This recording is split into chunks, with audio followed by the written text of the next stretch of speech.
An balimakɛ an sɔgɔma an sɔn tɔnɔ foyi tɛ ayiwa an ye dunan ye an bɔra bamakɔ bamakɔ ase kɔnɔ an nana bɔ la yan i bɛ jaba baara nin kɛla an b'a fɛ k'a dɔn i tɔgɔ ni jamu. Ne tɔgɔ Mahamadu Kamara ka bɔ Sibi Sena la. Sibi Sena la d'accord. An ka duguba ye Sibi mais an ka ville ye Sena la. An nana buguda sigi. An nana buguda sigi yɔrɔ Sɛnɛkɛ buguda. Yani Sibi cɛ kilomɛtiri joli de don? O yɔrɔ ka bɔ yan ka taa village nin kilo 2 kilomɛtiri 2. Ok. Ni jaba baara nin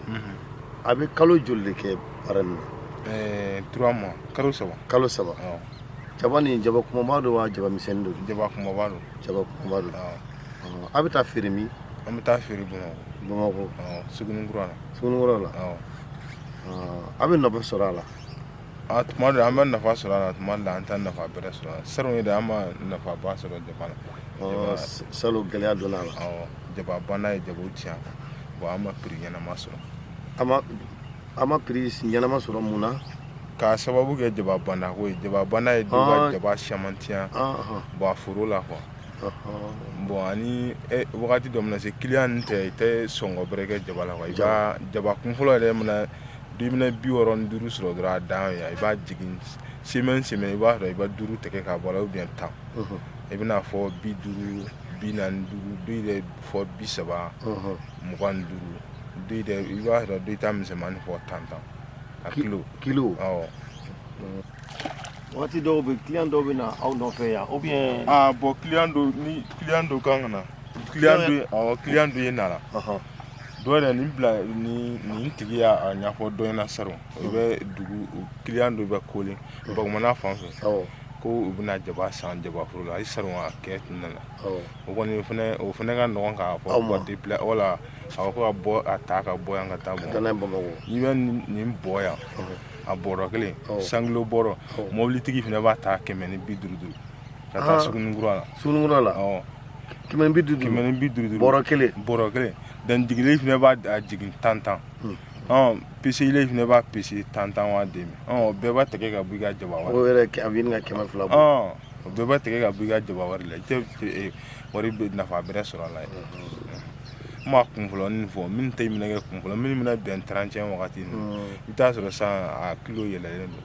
bon min kunfɔlɔ yi dɔrɔn olu ye bɛ nafa sɔrɔ a la donc sisan ne b'a fɛ ka dɔn gɛlɛya yɔrɔ ani a bɛ nafa sɔrɔ yɔrɔ min na o yɔrɔ nin ye jumɛn ye sisan? Bon an b'a gɛlɛya yɔrɔ o sanni ta yɔrɔ fanfɛla ye jaba an tɛ prix ɲɛnama sɔrɔ sanni fanfɛla fan fɛ bon an bɛ baara min ka jaba la a fanga ka bon k'a fɔ ko i tɛ nafa bɛrɛ sɔrɔ a la quoi. An yɛrɛ ta nafama yɔrɔ n'an y'a sɛnɛ san samiya fɛ a jaba buru nin san i ye nɔgɔ min k'a la n'i y'a fili dɔrɔn i b'a lan kaba la n'i ma nɔgɔ wɛrɛ kɛ kaba foro la i bɛ kababa sɔrɔ a la o nafa de b'an kan ka tɛmɛ ayi jaba o de b'a to an b'an tɛsiri jaba sɛnɛ la. Donc fourrage i ye kɔlɔn de sen? Kɔlɔn. N'i y'a faamu i ye kɔlɔn de sen ka moteur bila a la i bɛ ji sama. Ka ji sama. Litiri moteur carburant litiri ye joli ye? Litiri kelen. Litiri kelen yan. Tile kɔnɔ sisan ni e nana nin sɔn e bɛ litiri joli utiliser ka jeni? Nin na litiri 2. Litiri 2. Litiri 2 i bɛ yan bɛɛ sɔn ou bien kɔfɛla b'a? Ayi non nin yɔrɔnin dɔrɔn.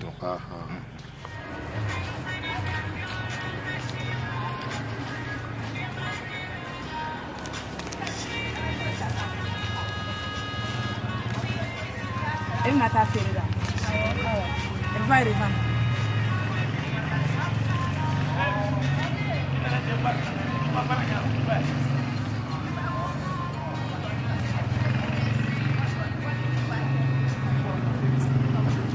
E tɔgɔ? Jɛnɛbu Keyita. Aw bɛ mun baara la yan nɔ? An bɛ nakɔ baara de kɛ. Aw ka jardin na mun ni mun de sɛnɛlen don? Aw bɛ mun ni mun de sɛnɛ aw ka jardin na? An bɛ salati sɛnɛ, an bɛ nanaye sɛnɛ, an bɛ binbulu sɛnɛ, an bɛ betarafu sɛnɛ, an bɛ seleri sɛnɛ, an bɛ wosobulu sɛnɛ. Gɛlɛya yɛrɛ jumɛn b'aw kan nin baara in na? Gɛlɛya min b'an kan nin baara in na ni salati nin sera a ta prix sɔrɔ la bon an bɛ yɔrɔ min fana la an b'a louer ni tilema bɔra an b'a sara dɔ ta ye 1000 dɔ ta ye 12000 dɔ ta ye 8000 o gɛlɛya o le b'an kan bon an bɛ wari min bɔ ka a yɔrɔ luwanse wari sara an t'o nafa sɔrɔ la o le gɛlɛya b'an kan. Welewelekan jumɛn bɛ e bolo k'a ɲɛsin jamana mɔgɔw ma? Welewelekan min bɛ ne bolo k'a ɲɛsin aw nakɔ baaralaw ma. Ne kɔni welewelekan min bɛ ne bolo k'a ɲɛsin baarakɛlaw nakɔ baarakɛlaw ma an ka jamana mɔgɔ bɛɛ ma an ka jɛ ka hakili kɛ kelen Mali bɛ dilan cogo min na kulukɔnɔmɔgɔ bɛɛ sago ye ba tigɛ ko ɲuman ye ni Mali dilanna sisan an bɛ gɛlɛya dɔ kɔnɔ bi an tɛ k'o kɔnɔ kɔnɔdafili dɔ b'an na bi an tɛ o kɔnɔdafili o ta k'an na ne y'a dɔw yɛrɛ bɛ nin nakɔ sɛnɛ ni dɛsɛ tɛ baara t'a den bolo ko bɛɛ ko fɔ nakɔ kɔnɔ la wala ji samiya mana don an bɛ nakɔ bila yan bɛɛ kɛlen b'a ko kakulu bila kan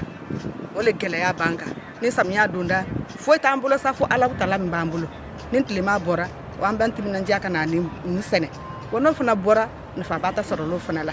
an bɛ nin na kɔnɔdafili le ma bon sotigi fana mana na sisan kan ka bɔ yɔrɔ la an bɛ bɔ yɔrɔ la fana taara sa k'an sigi ka alama kɔnɔ foyi t'an bolo. Aw fɛ mun de ka kɛ mun yɛrɛ de ka kɛ aw ye aw nakɔ sɛnɛlaw jamana ka mun kɛ aw nakɔ sɛnɛlaw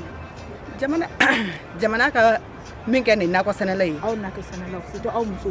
surtout ne musolanka ye a bɛ se ka projet dɔ dayɛlɛ an fana ye an yɛrɛ min tɛ nakɔ baara de an fana bɛ se k'an yɛrɛ nafa min dɔ min tɛ dan an denninw na min nakɔ ni min tɛ dan nakɔ la awɔ o bɛ wulumala kan o le ka di ne b'o le fɔ Mali mana sigi kan kelen kan ka Mali hakili sigi ka baarada ɲuman di nakɔ baarakɛlaw ma an fana ka an nafa an fana ko o nafa ni sɔrɔ fɛn t'an den bolo an den ta baara la dɔ yɛrɛ ekɔli la dɔ yɛrɛ ma taa kalan la dɔ yɛrɛ ma kalan ma daminɛ yɛrɛ dɔ ye baki sɔrɔ dɔ ye dɛfu la dɔ ye n'a sɔrɔ dɔ ye ma sɔrɔ fɛn tɛ denmisɛnnin bolo. Depuis n'a ye nakɔ baara in daminɛ a ye nafa dɔ sɔrɔ. Depuis kun fɔlɔ la an ye nafa sɔrɔ a la mais Burukina bɛ mana na o ye an fana ka nafa dɔgɔyalen di ba i b'a dugukolo yan mɔgɔ ye gɛn a la k'a di Burukina bɛ ma ko ile bɛ wari k'a la. Burukina bɛ mun de kɛ olu fana bɛ nakɔ de sɛnɛ. Olu fana bɛ salati kelen de sɛnɛ. Olu bɛ na yan yɔrɔw ye Burukina bɛ ka baara kɛ Mali dugukolo kan. Awɔ. Olu ka location wari ka ca. Awɔ. U b'a di aw ma prix min na. Awɔ. O gɛlɛya bɛ aw kan. O gɛlɛya fana bɛ ne kan. Yala an tɛ kelen di den na balo la ani min ta ye ka na nafolo ɲini tunga la ka taga an tɛ kelen di. Madame Sissoko Jɛnɛbu Kuyate ayiwa jama silamɛw ani sɔgɔma an bɛ jama mɔgɔ bɛɛ fo an bɛ APSM fo olu de sababu y'an se foire kɛnɛ kan yan anw ye yiriwaso ye ka bɔ Sanakɔrɔba o ye commune 3 musow faralen ɲɔgɔn kan n'o ye Sanakɔrɔba Bugula Jalakɔrɔba an bɛɛ faralen ɲɔgɔn kan an ye muso 180 ani muso 33 de an ka baara bɛnnen bɛ situru baara de ma an yɛrɛ musow de bɛ si kɔlɔ tɔmɔ k'a balabala k'a labɛn ka na union b'a san donc an farala ɲɔgɔn kan ka kɛ union ye an dagalen bɛ Sanakɔrɔba an bɛ situru baara cogo min na an bɛ situru baara kɔfɛ an bɛ safinɛ dilan an bɛ safinɛ dilan an bɛ an bɛ safinɛ de dilan ka caya an kɔni tiɲɛ yɛrɛ la an ka baara kɔnɔ an ka musow an bɛnnen don wa an bɛ fɛ fana tagalen ɲala k'an ka baara in taga ɲɛ k'a mɔnɔbɔ ka baara wɛrɛw fara kan parce que san dɔw la si bɛ di san dɔw la si tɛ di san min na ni si ma di an musow bɛ se ka baara wɛrɛ kɛ yan'an ka sigi k'an bolo d'an sen kan o hukumu kɔnɔna na an bɛ fɛ ka baara wɛrɛw kɛ o baaraw ye mun ye an bɛ fɛ ka fɛnjalanw dilan ka fɛnjalanw dilan walasa k'olu feere k'olu ba yɛlɛmɛ k'olu feere olu fana fara an ka baara kan ani musow an bɛ fɛ ka nakɔw baara ka nakɔ baara fana fara an bolo la bon an ka union yɛrɛ la tiɲɛ yɛrɛ la i b'a dɔn ja bɛ an ka yɔrɔ la wa yiritigɛ fana bonyalen bɛ an ka yɔrɔ la n'o in n'a fɔ si yɛrɛ tigɛlen bonyalen don donc an ye hakilina sɔrɔ ka dɛmɛbagaw dɔw sɔrɔ olu y'an dɛmɛ an ye sifuru bɔ an ye sifuru hectare 4 bɔ an ye 2 bɔ Safekɔrɔ o y'an ka commune Bugula commune ye ka hectare 2 wɛrɛ bɔ Kanja o ye Jalakɔrɔba commune ye donc mais gɛlɛya min b'an kan o la an ye u bɔ mais tiɲɛ na jiko gɛlɛya de b'an kan an bɛ ji t'an ka o yɔrɔw la o de ye sɛgɛn ye an ka musow bɛ siyo de ta ka taa ji ta dugu kɔnɔ ka na kɛ si ninnu kɔrɔ walasa u kana sa yɔrɔ o degun ka bon kojugu musow ma yɔrɔ ka jan dɔɔni donc an kɔni bɛ an ka laɲini ye min ye ayiwa an kɔni b'a ɲini aw fɛ ni aw bɛ se ka an dɛmɛ cogo min na walasa an ka se ka si ninnu baara kɛ ka ɲɛ si ninnu ka balo k'u kolokolo ka ɲɛ walasa a baara kana kɛ baara fu ye an kɔni mago bɛ ji la an mago bɛ ji la an ka foro ninnu kɔnɔ an mago bɛ ji la an ka baarakɛ yɔrɔ ninnu na walasa baaraw bɛ nɔgɔya an ka musow bolo cogo min na parce que ni hali turubɔ yɛrɛ daminɛna fɔlɔ an ka coopérative ninnu na a baara ka gɛlɛn musow bolo parce que ji t'an bolo jiko yɛrɛ de gɛlɛya b'an na bi jiko gɛlɛya b'an na dɛ an kɔni b'an ɲini aw fɛ n'an sera ka ji sɔrɔ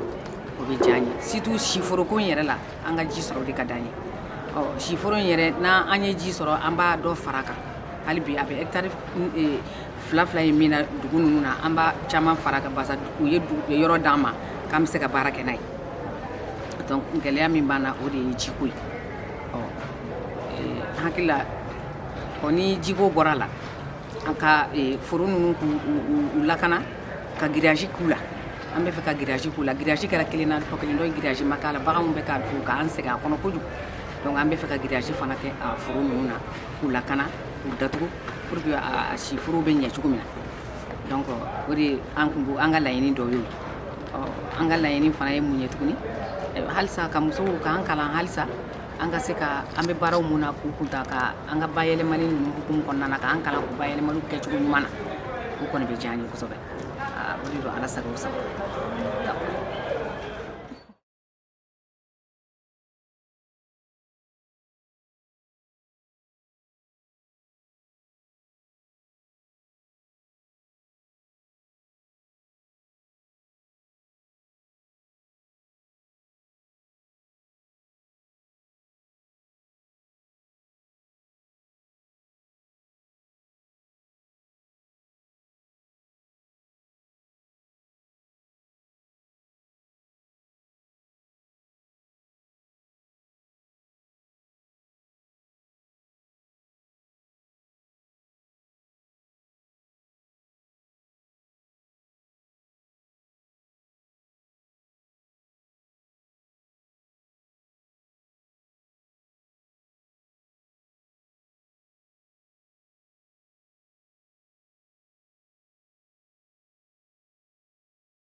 Ne Madame Kamsugo Kinbanyare.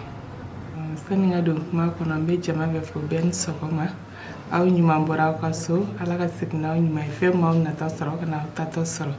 ni comptable maison kona no be wele ko coopérative ka jati bola bamanangana ne bo barande be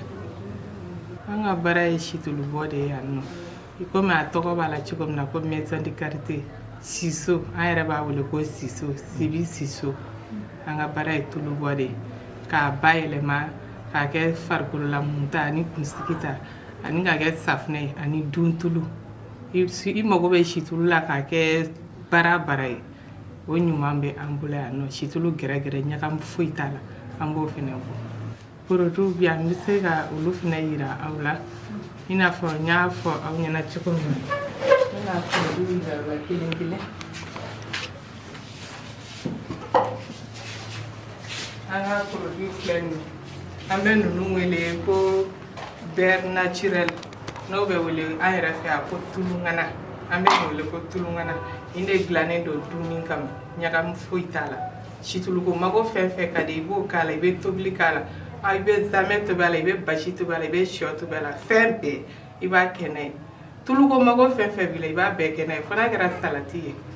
ani ordre fruit tɛ se k'olu de kɛ n'a ye dɔrɔn sinon i b'i tulu ko mago bɛɛ kɛ ni si tulu in ye a tɛ problème foyi créer i la wa ni bana b'i la fɛnɛ ni sɔgɔsɔgɔ b'i la i b'a tigɛ i bɛ dɔɔni tigɛ i b'a dun i b'a kun a ka sɔgɔsɔgɔ ma ni mura b'i la i b'a dɔɔni yɛlɛ cuillère la i b'a k'i nun kɔnɔ denmisɛnnin bɛ ten i b'a disi foroter n'a ye a ka ɲi mɔgɔ ma kojugu hali n'i sɛgɛnnen don n'i ye sport kɛ n'i sɛgɛnnen don n'i nana i bɛ nin ta i b'a i masser n'a ye a bɛ tɛmɛ i kan en plus i b'a dun a ka ɲi santé ma o ye nin si tulu ye an bɛ nin wele ko beurre naturel tulu ŋana an yɛrɛ b'a wele a ko tulu ŋana awɔ komi an yɛrɛ fɛ a tulu ye qualité fila ye tulu ŋana bɛ yen nin kɔni dilannen don an fɛ dunni kama mais dɔw fɛnɛ bɛ yen nɔ n'olu ma se ka kɛ nin ye n'a tiɲɛn'i bolo dɔɔni an b'olu kɛ safunɛ ye mais nin kɔni dilannen don dunni kama nin an bɛ nin feere 500 sisan awɔ dunni ni muni nin y'o ye nin ye pot fiti pot bɛ ɲɔgɔn ye nin ye 100 grammes ye nin ye 250 grammes ye nin ye 1 kilo ye nin ye 5 kilo ye 5 kilo sun 5 kilo bɛ feere joli 5 kilo ye 2,200 nin ye 200 ye nin ye 150 ye n'an bɔra o la an bɛna mun tulu la n'o bɔra yen a ye farikolo ta ye nin ye miɛli ye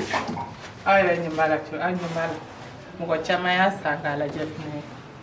o ye miɛli ye ale fɛnɛ ka ɲi mɔgɔ ma kosɛbɛ an b'o feere bon nin ye situlu ye awɔ nin ye 600 ye nin ye 1 litre ye nin ye 200 ye an b'o feere nin ye farikolo ta a ye nin dilan nin ye situlu ɲagaminen donc an b'o kɛ farikolo la nin ye ale ye an b'ale wele ko vani nin ye vani ye donc nin fɛnɛ o ye poupe florale ye ale fɛnɛ ye farikolo ta ye olu fila bɛɛ ye farikolo la mun tulu ye o ka ɲi mɔgɔ fari ma a bɛ mɔgɔ fari protéger a b'a a bɛ kaba fɛnɛ ban i fari la ani fari pɛrɛn-pɛrɛnni a b'i kisi olu bɛɛ ma ale ka ɲi mɔgɔ fari ma kosɛbɛ n'o bɔra yen nin ye kunsigi ta ye nin kunsigila kɛta n'an ye nin dilan an muso kunsigitaw fɛnɛ kama pour que ka se k'an kunsigi janya ka a repousse bɔ a jukɔrɔ ni kaba ni si buruburu minnu b'a la a b'olu bɛɛ bɔ kunsigi jukɔrɔ k'a janya fɛnɛ k'a nuguya nin fɛnɛ dilannen don o kama ni kunkolo kora k'a jɛ awɔ i b'i kunkolo ko k'a jɛ n'a ji jara i b'a mɔ a la awɔ tile kɔnɔ siɲɛ joli ɲɔgɔn bon tile kɔnɔ i bɛ se k'a kɛ siɲɛ fila ok n'i y'a foni sɔgɔma i b'a mɔ a la bon dɔw fɛnɛ bɛ ni kaba b'a la n'i b'i da ou bien ni i y'i kunkolo digi n'i y'a foni a mugu i b'a k'a la bon n'i y'i kunkolo digi i bɛ dɔ ta k'a mun a siraninw fɛ a mun kaba la a b'a ban bon safunɛw fɛnɛ bɛ yan safunɛ suguya ka ca nin y'an ka safunɛ varietéw fɛnɛ nin ye kɔnkɔnburu ye n'an b'a fɔ o ma ko situlu ni kɔngɔ ɲagaminen k'a kɛ safunɛ ye ale fɛnɛ ka ɲi mɔgɔ farikolo ma i b'i ko n'a ye an ye o dilan o kama ni ale ye miɛli ta ye situlu ni di ɲagaminen k'a kɛ safunɛ ye i b'i ko n'ale fɛnɛ an bɛ di dun kɔnɔna bana minnu kama a fɛnɛ b'o kɔkan banaw kɛlɛ ka bɔ mɔgɔ farikolo la an ye di fɛnɛ dilan o kama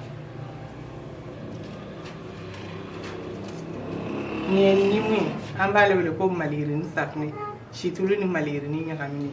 nin bɛ kurukuru ani butɔ ani tasi nin b'olu kɛlɛ ka bɔ mɔgɔ fari la an y'ale fɛnɛ dilan o kama nin ye koko fɛnɛ ye an y'ale fɛnɛ dilan ale fɛnɛ ka ɲi kolila na kosɛbɛ an ye koko safunɛ fɛnɛ dilan ale bɛ cogo min na nin ye karɔti ye situlu ni karɔti ɲagaminen k'a kɛ safunɛ ye an y'ale fɛnɛ dilan ale fɛnɛ ka ɲi surtout musolaka a ka d'olu ye kosɛbɛ a b'i tɛ ɲa mais a t'a jɛ kɔni jɛli safunɛ t'anw ka produit a bɛɛ naturel ye awɔ an y'o dilan o kama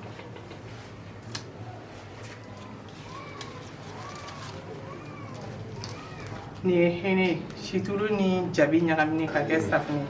awɔ nin y'o fɛnɛ ale fɛnɛ ka ɲi tuuti ma ko surtout boulangerie i b'a k'i ɲɛda la a b'i tɛɲa kosɛbɛ an y'ale fɛnɛ dilan o kama n'o bɔra ye maliyirini safinɛ filɛ safunɛ ni glycérine dabɔlen don glycérine ni situlu ɲagaminen ale dabɔlen don mɔgɔ minnu fari jalen don ani fiɲɛ ci fɛ minnu fari bɛ pɛrɛn-pɛrɛn an y'ale fɛnɛ dilan k'a dabɔ o kama n'i y'i ko n'a ye a b'i fari nugu a b'a kisi pɛrɛn-pɛrɛnni fɛnɛ ma o ye glycérine safinɛ fɛnɛ ta ye lemurukumuni fɛnɛ filɛ nin ye ale fɛnɛ pɛrɛn-pɛrɛnni ale fɛnɛ ka ɲi o fɛnɛ ma an y'ale fɛnɛ dilan ka bila koli la nka a bɛɛ ye koli safinɛ kɔni ye n'o bɔra ye bɔgɔni safinɛ fɛ situlu ni bɔgɔni argile verte an y'ale fɛnɛ dilan ni zan fala bɛ mɔgɔ minnu na ale bɛ zan fala kɛlɛ ani tɛrɛni bɛ bɔ mɔgɔ minnu na ale fɛnɛ b'olu kɛlɛ an y'ale fɛnɛ dilan o kama a ka ɲi kosɛbɛ ani minnu tɛ parfum utiliser parfum tɛ k'ale la donc olu fɛnɛ ka safinɛ don o kɔfɛ safinɛ fitinin b'an bolo yan fɛnɛ an b'ale wele ko savon d'hôtel tigɛ ko safinɛ hôtel tigiw a ka d'olu fɛnɛ ye mais bɛɛ kelen kelenna bɛ se k'a san komi an fɛ yan farafinna mɔgɔw bɛ jɔ ale la mais hôtel tigiw kɔni a ka d'olu ye kosɛbɛ awɔ olu b'a san ka bila u ka hôtel kɔnɔ sinon a ka ɲi bɛɛ bolo kelen kelen du kɔnɔ ale ye joli ale ye 20 ye awɔ safinɛ tɔ ninnu ye 60 safinɛ tɔ min ye 60 bon nin safinɛ nin safinɛ ninnu n ye minnu yira aw la sisan nin y'o bɛɛ ɲagaminen ye olu de ɲagaminen filɛ nin ye k'o kɛ buluma ye donc o fɛnɛ ye koli safinɛ ye an b'o fɛnɛ feere o fɛnɛ ka ɲi kojugu nin ye tulujɛ safinɛ an ka laadala tulujɛ safinɛ mun bɛ dilan ni to sɛgɛ ye an bɛ to min don sɛgɛ min bɛ ko la ni ne bɛ dilan n'o ye donc ale fɛnɛ ka ɲi kosɛbɛ hali ni man kɛnɛ tuma dɔw la a bɛ fɔ disi dimi bɛ mɔgɔ la ou bien farigan b'i la donc n'i ye fura tobi i b'a ko ni nin ye fura dila caman bɛ nin de ko fɔ ko n'i y'i ka fura tobi i k'a ko ni nin ye a ka ɲi mɔgɔ ma kosɛbɛ tubabu sɛgɛ tɛ k'ale la farafin sɛgɛ de bɛ k'ale la to sɛgɛ o de bɛ k'ale la ayi i b'a mun i fari la i b'i ko n'a ye awɔ bana min b'i fari la a ka ca ala fɛ a bɛ belebele bɔ a la a bɛ yɛlɛ cogo di ka mun i fari la non i bɛ ji k'a la dɔrɔn a filɛ safinɛ de don safinɛ de don a dɔ filɛ nin ye i b'a kɛ tan dɔrɔn i b'a tereke i fari la safinɛ de don i y'a mɛn i bɛ sɔrɔ ka i ka furakɛli i b'i ko n'a ye safinɛ de don tile kɔnɔ bon an ka feere a bɛ dépend barisa an bɛ yan tuma dɔw la i bɛ kiliyan sɔrɔ tuma dɔw la i tɛ kiliyan sɔrɔ don dɔw la an bɛ se ka feere kɛ an bɛ taga fɔ 20 na barisa kiliyan kelen dɔw bɛ se ka don olu bɛ se ka na 20 sanni kɛ dɔw bɛ na 40 sanni kɛ mais don dɔw la yɛrɛ i bɛ n'i sigi ka taa mɔgɔ t'a fɔ yɛrɛ musow mun b'i kun feere ye sogo ye mais an bɛ wagati min na i komi sisan sanni bɛ ka kɛ barisa an bɛ nɛnɛ kɔnɔ situlu ka di mɔgɔw ye sanni bɛ kɛ aw ka baara daminɛ fo sisan a ye nafa jumɛn ni nafa jumɛn sɔrɔ a la bon baara in nafa kɔni tɛ se ka fɔ ka ban an ye nafaba sɔrɔ a la a ye a musow permettre ka baara sɔrɔ an minnu bɛ yan nɔ n'an ma gouvernement baara sɔrɔ a y'an permettre ka bololaminɛyɔrɔ sɔrɔ an yɛrɛ ye an ka se k'an da musaka sɔrɔ n'a ma se ka den ni mɔgɔ ye k'an ka den mɔgɔ la quoi ne ni ɲɔgɔn muso caman bɛ yen nɔ dɔw yɛrɛ fɛnɛ bɛ yen olu ma kalan kalankɛlaw ye baara sɔrɔ kalankɛbaliw bɛ baara kɛ barisa minnu kalannen don olu bɛ baara kɛ sɛbɛn na yan nɔ bon minnu fɛnɛ ma kalan i n'a fɔ a bɔra ka tulu muruna min fɛnɛ ye sisan olu ta ye hakilila baara ye donc u ma kalan mais u bɛ se ka baara kɛ safinɛ dilannaw b'o la pomati dilannaw b'o la muso kalanbaliw don mais a y'u permettre u ka baara kɛ u bɛ nafa sɔrɔ u yɛrɛ o tɛmɛnen kɔfɛ fɛnɛ unité in sigira fɛnɛ pour que ka musow dɛmɛ de barisa n'i y'a ye ko ka musow dɛmɛ prix dɔ de bɛ yan nɔ mun tɛ sugu la an y'o prix sigi muso kelen kelenna bɛɛ n'i kɔni ye baara kɛ i bɛ nafa sɔrɔ mais baarakɛbali tɛ nafa sɔrɔ fɛn na dɛ minnu n'i y'a ye ko baarakɛbali tɛ nafa sɔrɔ fɛn na tuluso yɛrɛ filɛ nin ye fɔlɔ n'i nana n'i ka tulu ye prix dɔ de bɛ yen nɔ 50 danfara de bɛ ani sugu cɛ n'i ye situlu bɔ ka taa sugu la n'i ye kilo 10 bɔ ni tulu kɛra 100 ye sugu la maison b'a san i bolo 150 o ye nafa fɔlɔ-fɔlɔ ye ni tulu ye 150 ye sugu la an b'a san 200 o ye nafa fɔlɔ-fɔlɔ ye yɔrɔ mɔgɔ kɔni tɛna o d'e ma e bɛ 150 to yen ka taa 200 i ka tulu di 100 la o ye nafa fɔlɔ-fɔlɔ ye mais n'e ma tulu bɔ est-ce que e b'o nafa bénéficier ni mun y'a année bɛɛ kɛ tulubɔ la o de b'o nafa sɔrɔ e mun ye san bɛɛ kɛ e ma fɛn bɔ e tɛ se k'o bénéficier o y'a nafa fɔlɔ ye ka fara muso minnu talen don ka baara kɛ coopérative yɛrɛ kɔnɔna bolo ya dugu wɛrɛw b'o la i n'a fɔ an ye mansin fɛnɛ sɔrɔ a nafa sera an kɛrɛfɛ dugu caman fɛnɛ ma dugu dɔw bɛ yen mansin kun tɛ yen nɔ coopérative kɛra sababu ye ye dɛmɛ ɲini mɔgɔw fɛ mɔgɔw y'an dɛmɛ coopérative ye mansin san k'a sigi duguw la donc u ka kɔlɔsili bɛ nɔgɔya u bolo u bɛ kɔlɔsi a la u bɛ ɲɔ si a la o nafaba sera musow ma commune duguw fɛnɛ kɔnɔ o y'a nafa belebeleba dɔ a ye gɛlɛya jumɛn ni jumɛn sɔrɔ a ye baara in daminɛ bon baara in daminɛ ko bɛ nɔgɔya bɛ yɔrɔ min na gɛlɛya bɛ yen nɔ an ye baara in daminɛ an ye gɛlɛya caman sɔrɔ hali sisan gɛlɛyaw bɛ an kan o gɛlɛya dɔ yɛrɛ kɛra fɔlɔ an ka ɲɔgɔn faamuyabaliya wagati tɛmɛna ɲɔgɔn faamuyabaliya kun donna coopérative ni a ka dugu cɛ fɔ an ye ɲɔgɔn sama o kuma yɛrɛ sera fɔ Kati an sera Kati basa mairie kun ye 2010 la mairie kun ye taxe dɔ bin coopérative kan an fanga tɛ se mun kɔrɔ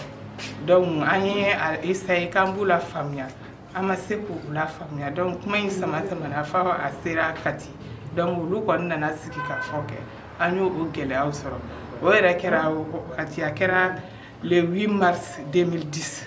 an ka maison in datuguna le 8 mars 2010 yɛrɛ ka baara jɔ a don ne de kun bɛ yan nɔ baarakɛla tɔw yɛrɛ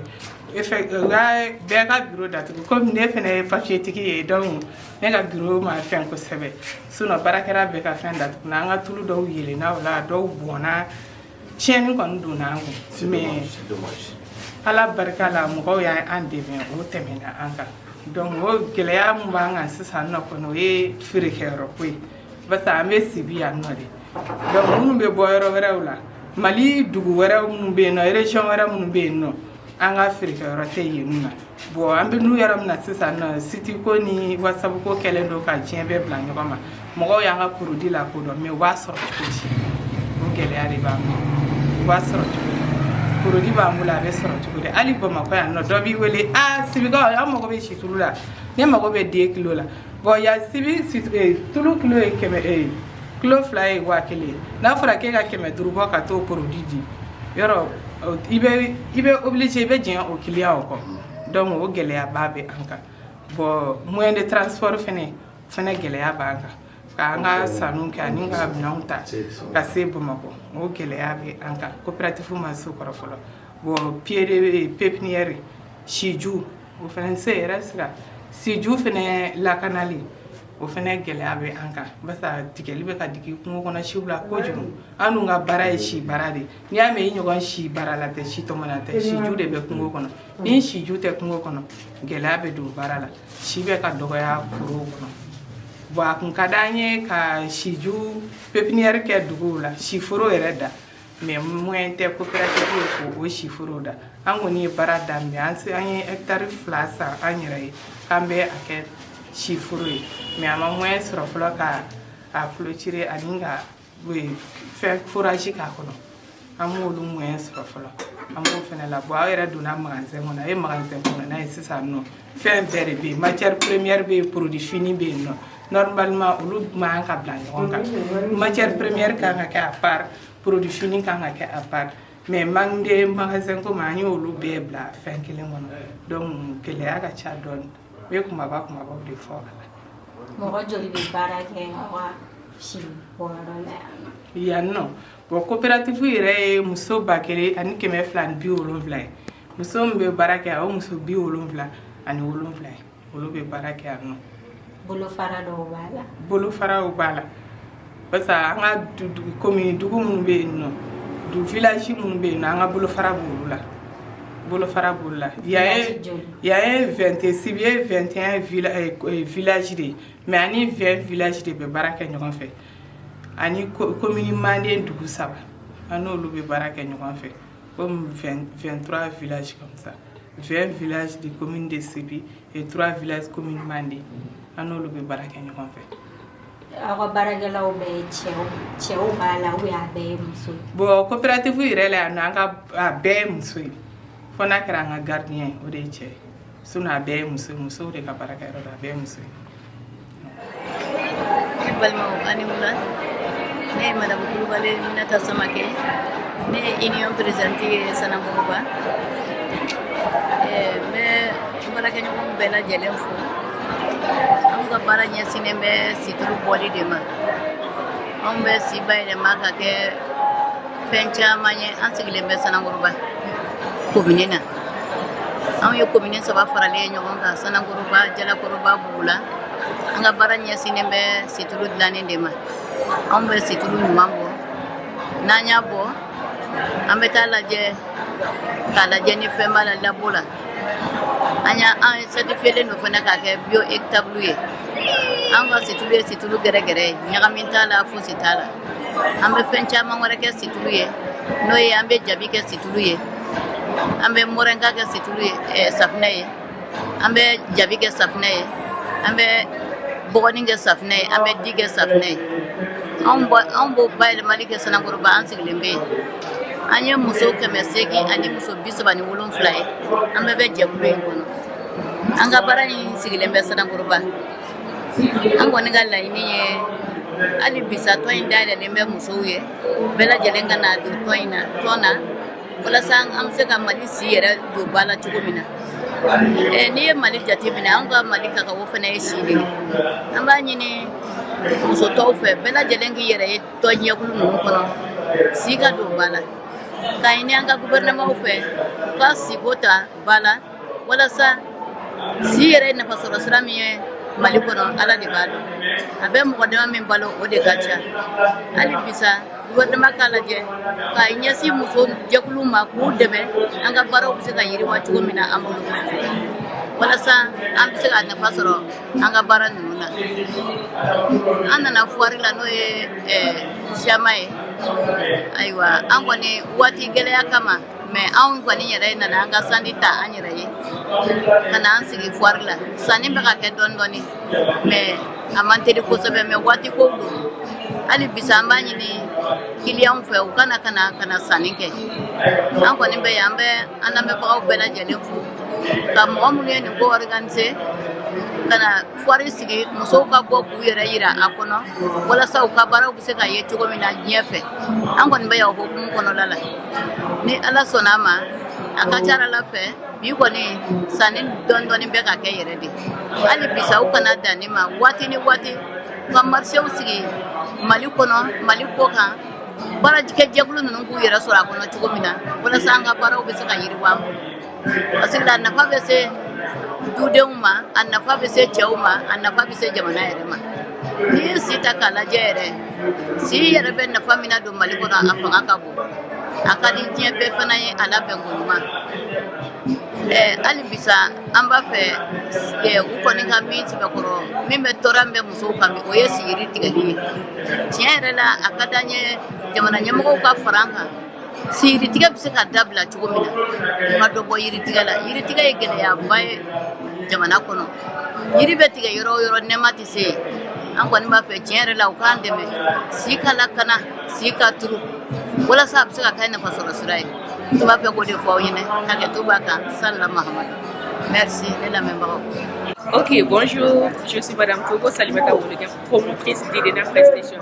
Edena Prestation, c'est une entreprise qui évolue dans le domaine de la restauration et de la transformation des produits agroalimentaires.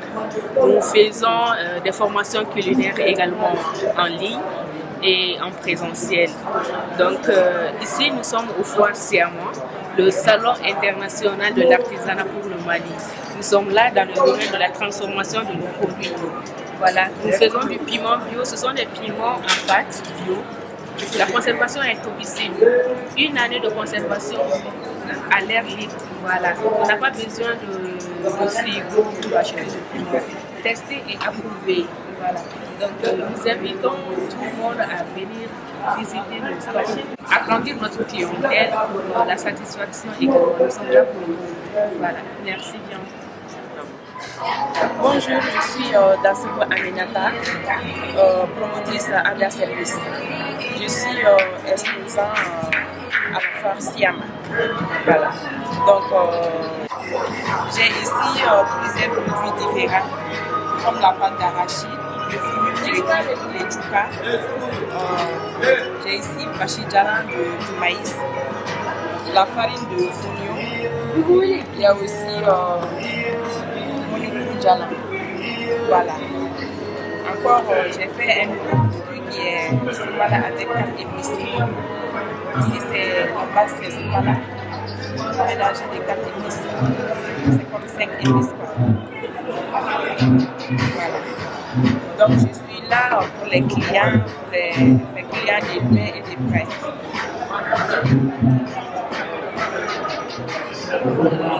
Bonjour à la chaîne SK1.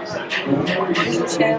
téléspectateurs. Je me présente pour Abdoulaye Maïga. Je suis la promotrice de Zaga Zaga.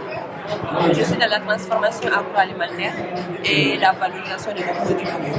mais plus précisément le vétiver et le gourmet, ce qu'on appelle Kongondili et Guinée. Donc c'est ça que je mélange dans beaucoup de produits locaux. Je fais des infusions, des confitures, des sirops et aussi des bonbons. Voilà, c'est ma toute première fois de participer dans cette foire, le salon international des artisans Siama. C'est ma toute première fois. Et je peux dire du début jusqu'à aujourd'hui, ça va, alhamdoulilah. J'ai des clients, les gens passent, j'essaie d'expliquer mes produits et j'arrive à vendre aussi. Donc, du coup, j'invite tous mes clients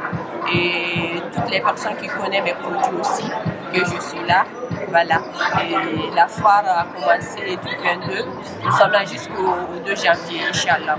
Donc, n'hésitez pas. Moi, j'ai des très bons produits et pour la femme et pour l'homme aussi. J'ai des thés qui sont amincissants, anti-stress et anti-fatigants aussi. Donc, et je remercie aussi la chaîne SK1 pour cette belle interview.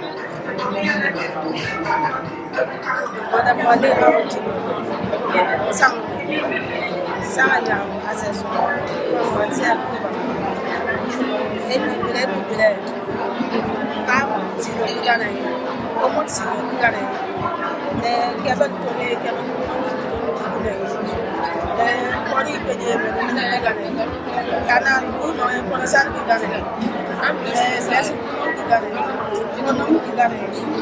kana ya le para que kama se ni be era ni be ya moji ni be ko ko gini ki jaba ko se e sa kana bana bire mun na ni yo era ba e mo gini ko ba be wa ko gini so ko te ko te da mo era ko ba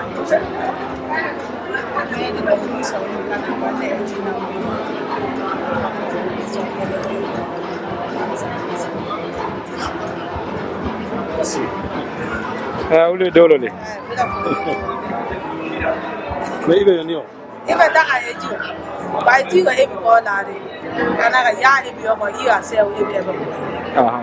Bah tu vas être bien. Ya les yeux de la bien. Même là il y a personne peut gagner la dit nous. Il est monté là et mais en temps pas. Parce que les accompagnants au droit aller. Il y a wadi au bien. Il va monter. Birapo. Oleh berale. Kat po birapo. Amé bara. Ambaye mbara. Ambadir naja. Bonjour tout le monde, je me nomme Traoré Safou Osman Cissé. Je suis la promotrice de l'entreprise Health Secret, qui est une entreprise spécialisée dans la culture bio et organique du Nouni et sa transformation en jus et en poudre dans la région du Ségou. Aujourd'hui, nous sommes au Siama pour faire connaître nos produits qui sont les jus et poudres de Nouni. Et ensuite participer à la valorisation de l'artisanat malien. Et la deuxième chose, c'est quoi? C'est la recherche de partenaires. Voilà, c'est dans ce cadre-là que je suis présente, nous, l'équipe Health Secret au Siama cette année. Voilà, cette année au Siama, Malheureusement, la période choisie n'a pas été la bonne. Ça coïncide avec les fêtes de fin d'année, les mariages. Donc du coup, il n'y a pas beaucoup d'affluence cette année. On est là quand même, il y a quelques visites. Il y a plus de visiteurs que d'acheteurs.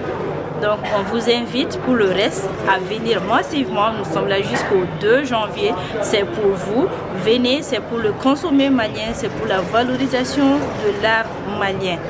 Venez nous retrouver au Siama. Mon stand se trouve au pavillon A. Venez découvrir le noni, ses vertus et l'utilité que le noni peut vous apporter. Consommer le noni, c'est opter pour la santé pour toujours.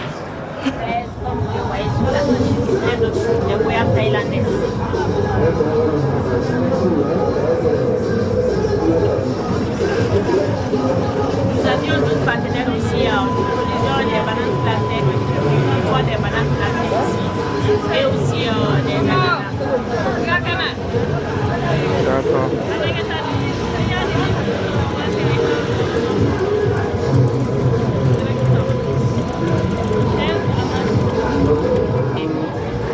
Bonsoir,